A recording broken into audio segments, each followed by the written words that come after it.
Assalamualaikum warahmatullahi wabarakatuh. Perkenalkan, nama saya Risma, NIM H02200513. Kelas Pendidikan Matematika B 2020. Di sini saya akan menjelaskan mengenai materi saya, yaitu materi eksponen dan bentuk pangkat. Baiklah, sebelum kita masuk dalam materi, terlebih dahulu saya akan menjelaskan mengenai teori apa yang saya gunakan. Teori yang saya gunakan adalah teori behavioristik. Mengapa saya memilih teori ini? Karena teori ini merupakan teori dengan pandangan tentang belajar. Belajar adalah perubahan dan tingkah laku sebagai akibat dan interaksi di antara stimulus dan respon. Maksudnya di sini adalah sebagai mahasiswa perlu adanya perubahan dan atau bisa disebut dengan peningkatan belajar atau pembelajaran. Eksponen dan bentuk pangkat. Eksponen diartikan sebagai perkalian atau pembagian bilangan dengan besaran yang diulang-ulang atau repetisi. Sesuai dengan definisinya, eksponen mengandung bentuk perpangkatan dan akar. Eksponen ditulis dengan bentuk A pangkat N sama dengan A kali A kali A kali A titik-titik kali A per N kali. Keterangannya yaitu A pangkat N sama dengan dibaca pangkat dengan A kali N atau bilangan real. A sama dengan bilangan pokok atau basis. B adalah besar pangkat atau eksponennya. Sifat-sifat eksponen antara lain sebagai berikut. Ada 4 sifat. Yang pertama, A pangkat M dikurang A pangkat N sama dengan A pangkat N tambah N. Artinya, pembagian eksponen dengan basis yang sama, maka pangkatnya harus ditambahkan.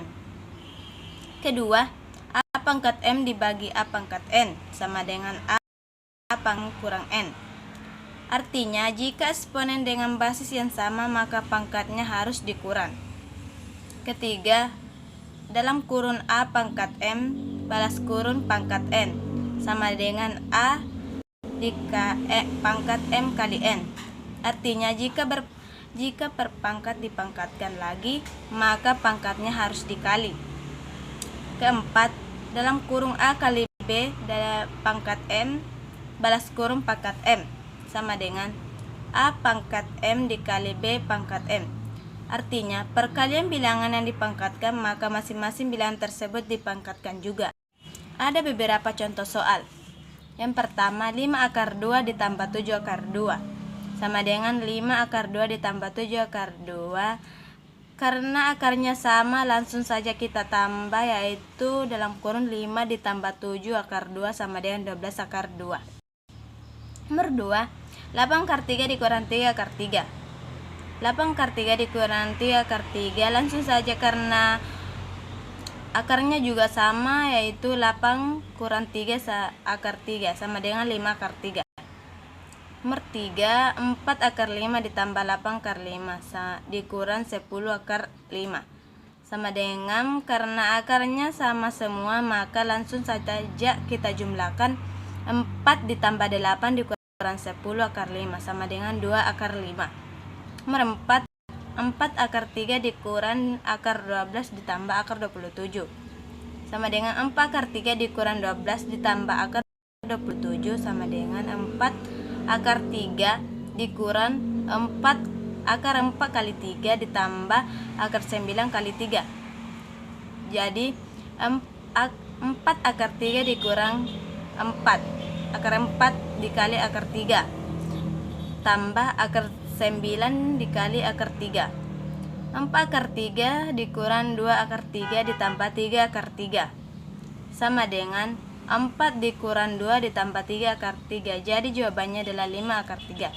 Nomor 5, akar 125 ditambah 20 dikurang akar 80 sama dengan akar 125 ditambah 2 akar 20 ditambah akar 80 sama dengan akar 25 dikali 5 ditambah akar 4 dikali 5 dikurang akar 16 dikali 5 sama dengan akar 25 dikali akar 5 ditambah akar 4 dikali akar 5 dikurang akar 16 dikali akar 5. Jadi 5 akar 5 ditambah 2 akar 4 dikurang 5 ditambah 2 dikurangi 4 akar 5. Jadi jawabannya adalah 3/5.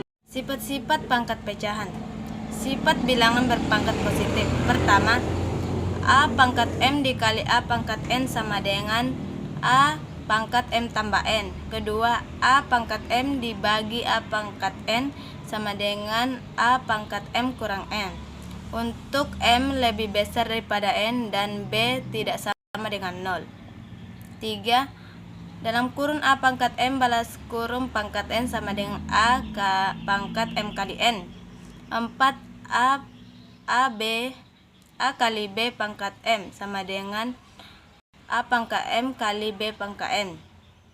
5. A per B pangkat M sama dengan A pangkat M per B pangkat N. Baiklah, dari materi saya, pendekatan pembelajaran yang digunakan adalah berpusat pada siswa. Maksudnya di sini adalah siswa harus lebih aktif daripada guru. Misalnya guru melempar pertanyaan pada siswa. Siswa harus wajib menjawab tanpa harus dituju terlebih dahulu. Metode yang digunakan adalah melalui via daring. Dalam fokus pada satu tujuan, misalnya harus fokus sama satu mata kuliah yang wajib dan lebih penting. Keempat, model pembelajaran digunakan adalah misalnya kontrak yang dilakukan sebelum awal kuliah. Misalnya kontrak perkuliahan yang harus disepakati terlebih dahulu sebelum memulai perkuliahan tersebut. Keempat, strategi yang digunakan adalah seperti perencanaan dalam suatu yang harus dicapai.